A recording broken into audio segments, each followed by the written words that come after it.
അപ്പോൾ കേരളം നൽകേണ്ട പണം എവിടെയെന്നുള്ള ചോദ്യവും വരും. ആശാവർക്കറായ ശ്രീമതി ബിന്ദു ചേരുകയാണ് സെക്രട്ടേറിയറ്റിന് മുന്നിൽ നിന്ന്. ബിന്ദു, നിങ്ങളുടെ സമരം ശക്തമായി തന്നെ തുടരുകയാണല്ലോ. ഇപ്പോൾ ഇന്നെന്തോ ചർച്ചയ്ക്ക് തയ്യാറായേക്കും എന്നൊക്കെ കേൾക്കുന്നുണ്ടായിരുന്നു. എന്തെങ്കിലും അത്തരത്തിലുള്ള എന്തെങ്കിലും കാര്യങ്ങൾ, എന്തെങ്കിലും ക്ഷണം നിങ്ങൾക്ക് കിട്ടിയിട്ടുണ്ടോ ചർച്ചയ്ക്കായിട്ട്? എന്താണ് ഇന്നത്തെ സമരത്തിന്റെ ഒരു പ്രത്യേകത, എന്തൊക്കെയായിരുന്നു?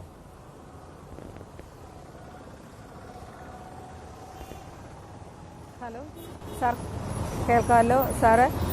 കാണുന്നുണ്ടല്ലോ, ഞങ്ങളെല്ലാം ലൈവ് അല്ലേ സാറേ ഇവിടെ? സാറ് കാണുന്നുണ്ടല്ലോ, കേൾക്കുന്നുണ്ടല്ലോ, ഞങ്ങൾ കാണുന്നുണ്ടല്ലോ സാറേ, ഞങ്ങളെല്ലാം ലൈവാണ്. മറ്റേ സാറ് പറഞ്ഞതുപോലെ എനിക്ക് പേര് വ്യക്തമായില്ല, എനിക്ക് ക്ലിയർ അല്ലായിരുന്നു. സാറ് പറഞ്ഞതുപോലെ ഒരു രാഷ്ട്രീയത്തിന്റെ കീഴിലും അല്ല ഞങ്ങൾ ഇവിടെ ഇരിക്കുന്നത്. അത് ആദ്യം മനസ്സിലാക്കൂ. അതൊരു വലിയ തെറ്റിദ്ധാരണയാണ്.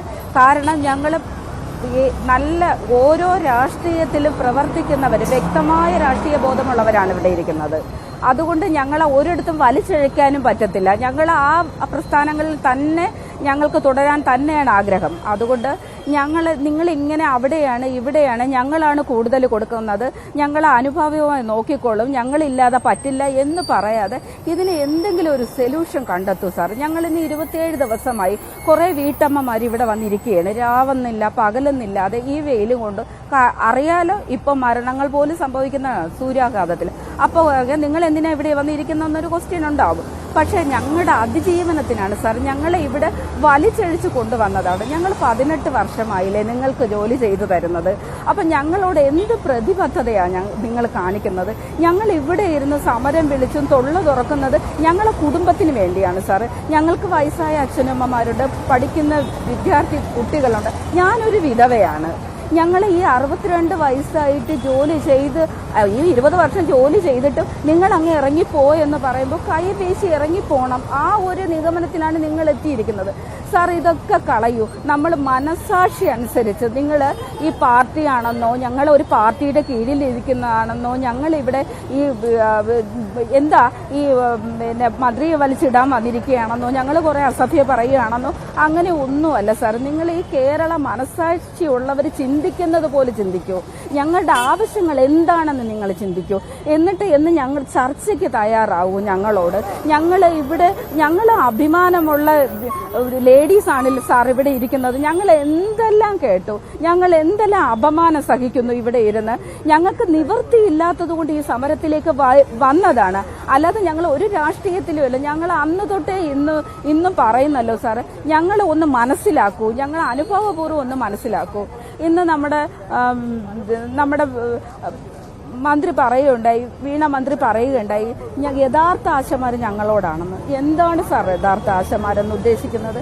അതൊന്നും എനിക്ക് മനസ്സിലാവാത്ത കാര്യമാണ്. ഞാൻ ഒരുപാട് ചിന്തിച്ചിട്ട് മനസ്സിലാവാത്ത കാര്യമാണ്. ഞങ്ങളും അവരോടൊപ്പം ഒരേ സ്വഭാവമുള്ള ജോലി ചെയ്യുന്നതാണ് സാർ. ചിലപ്പോൾ സാഹചര്യത്തിന്റെ സമ്മർദ്ദം കൊണ്ട് അവർ മാറി നിന്നേക്കാം. ഓക്കെ, അങ്ങനെയാണ് മാറി. എന്നാലും അവർ മനസ്സുകൊണ്ട് ഞങ്ങളോടൊപ്പമാണ്. ഈ മന്ത്രി ചിന്തിക്കും പോലെ ഈ മാറി നിൽക്കുന്ന ആശമാർക്ക് ചിന്തിക്കാൻ പറ്റുമെന്ന് തോന്നുന്നില്ല സാർ. ഒന്ന് മനസ്സിലാക്കൂ ഞങ്ങളെ. ഒരു സംശയമില്ലാത്ത കാര്യമാണ്. ആരോഗ്യമന്ത്രി പറഞ്ഞത് അവർക്ക് പിടിച്ചു നിൽക്കുവാനുള്ള ഒരു അടവ് മാത്രമാണ് ശ്രീമതി ബിന്ദു. അവർ പറയുന്നത് നാമമാത്രമായ ആശമാർ മാത്രമേ ഇവിടെയുള്ളൂ എന്ന്. എങ്ങനെയാണ് ആരോഗ്യമന്ത്രിക്ക് ഇങ്ങനെ പറയാൻ തോന്നുന്നത് എന്ന് വെച്ചാൽ അവർ പ്രതിനിധാനം ചെയ്യുന്ന രാഷ്ട്രീയമാണ് അവിടെ പ്രതിഫലിക്കുന്നത്. അവർക്ക് അങ്ങനെ പറയാൻ പറ്റുകയുള്ളൂ. കാരണം CPM-ന്റെ നിലപാടും CITU-വിന്റെ നിലപാടും ഒക്കെ അതാണ്. അതേ നമ്മുടെ ആരോഗ്യമന്ത്രി വീണ ജോർജിന് പറയാൻ കഴിയുകയുള്ളൂ. അതാണ് അവർ പറഞ്ഞത്. പക്ഷെ ബിന്ദു, ഈ തുടക്കത്തിൽ ഉണ്ടായിരുന്ന ആശമാരേക്കാൾ കൂടുതൽ ആശമാർ വന്നിട്ടില്ലേ ഇപ്പോൾ സെക്രട്ടേറിയറ്റിന് മുന്നിൽ? തുടക്ക സമയത്ത് ഇത്രയും കണ്ടിരുന്നില്ല, അങ്ങനെയല്ലേ? അതായത് മറ്റ് സംഘടനകളിൽ നിന്ന്, ഈ പറയുന്ന CITU ആണല്ലോ മേനി പറയുന്നത് ഞങ്ങളോടൊപ്പമാണ് 25,000 ആശമാർ എന്നൊക്കെ. പക്ഷേ അവരിൽ നിന്നും ആളുകൾ വരുന്നില്ലേ ഇപ്പോൾ നിങ്ങളോടൊപ്പം? പങ്കാളിത്തം കൂടിയിട്ടില്ലേ ഇപ്പോൾ സെക്രട്ടേറിയറ്റിന് മുന്നിൽ?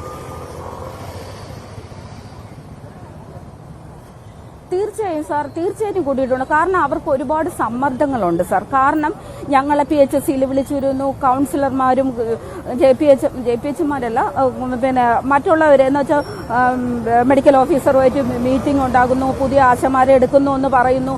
ഒക്കെ പറയുമ്പോൾ സാർ, ഞങ്ങൾ സാധാരണക്കാരാണ്. ഞങ്ങൾക്ക് വേറെ ഒരു നിവൃത്തിയുമില്ലാതെ ഈ പണി ചെയ്യുന്നവരാണ്. ഈ 7,000 രൂപ പോലും ഞങ്ങൾ വലുതായിട്ട് കാണുന്ന പലരുമുണ്ട്. അപ്പം ഞങ്ങളുടെ സാമ്പത്തികം നഷ്ടപ്പെടുമോ, പുതിയ ആശയം എടുക്കുമോ എന്നുള്ള, ഞങ്ങളുടെ ജോലി നഷ്ടപ്പെടുമോ എന്നുള്ള ഭയം കൊണ്ട് പലരും അങ്ങോട്ട് കയറുന്നുണ്ട്. പക്ഷേ ഞങ്ങൾ ഇതെല്ലാം ചിലവർക്കറിയാം ഇതെല്ലാം സമരം ഇവർ ഞങ്ങളെ സമരത്തെ അടിച്ചമർത്താനാണ് നോക്കുന്നത്. അല്ലാതെ ആനുഭാവികമായി നിങ്ങൾക്ക് എന്താണ് ആവശ്യം, നിങ്ങൾക്ക് എന്താണ് ആവശ്യമെന്ന് ചോദിക്കാൻ ഇവിടെ ആരുമില്ലേ സാർ?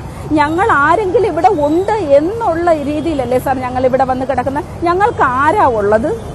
ഞങ്ങൾക്ക് വിഷമം തോന്നുന്നു. കാരണം 18 വർഷമായി ഞങ്ങൾ ജോലി ചെയ്ത ഞങ്ങളോട് ഇങ്ങനെ കാണിക്കുന്നെങ്കിൽ ഞങ്ങളെക്കാളും താഴ്ന്നുള്ളവർ ഒന്ന് ശബ്ദിക്കാൻ പോലും കഴിയാത്തവരുണ്ട് സാർ. അവരോട് എന്ത് അനുഭവമാണ് നമ്മുടെ സർക്കാർ കാണിക്കുന്നത്? ഇതൊക്കെ ഞാൻ എൻ്റെ വിഷമം കൊണ്ട് പറയുന്നതാണ്. നിങ്ങൾ പാർട്ടി മാറ്റിവെക്കൂ, നിങ്ങൾ കേന്ദ്രമാണെന്നും കേരള സർക്കാരാണെന്നുള്ള കാരണങ്ങൾ മാറ്റിവെക്കൂ സാർ. ഞങ്ങളെ മനുഷ്യരായിട്ട് പരിഗണിക്കൂ, ഞങ്ങൾ ഒരു ചർച്ചയ്ക്ക് വിളിക്കൂ. നിങ്ങൾക്ക് എന്താ ഞങ്ങളോട് ചെയ്യാൻ പറ്റുന്ന അത് ചെയ്തു തരൂ. ഞങ്ങൾ ജീവിതത്തിന്റെ അങ്ങ് താഴെ തട്ടിൽ ജോലി ചെയ്യുന്നവരല്ലേ.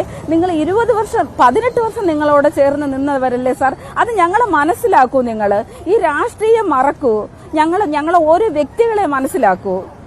ശരി, അതായത് CITU പറഞ്ഞാലേ സർക്കാരിനൊരു ചർച്ചയ്ക്ക് താല്പര്യമുള്ളൂ എന്ന രീതിയിലാണ് കാര്യങ്ങൾ പോകുന്നത്. മുൻപ് CITU പറയുന്നുണ്ടായിരുന്നു ഞങ്ങളും സമരം ചെയ്തതാണ്, ഞങ്ങളുടെയും ആവശ്യം ഇത് തന്നെയാണ് എന്ന്. പക്ഷേ ഇപ്പോൾ CITU ഇവരെ ആക്ഷേപിക്കുവാനാണ് സമയം കണ്ടെത്തുന്നത്. ശ്രീ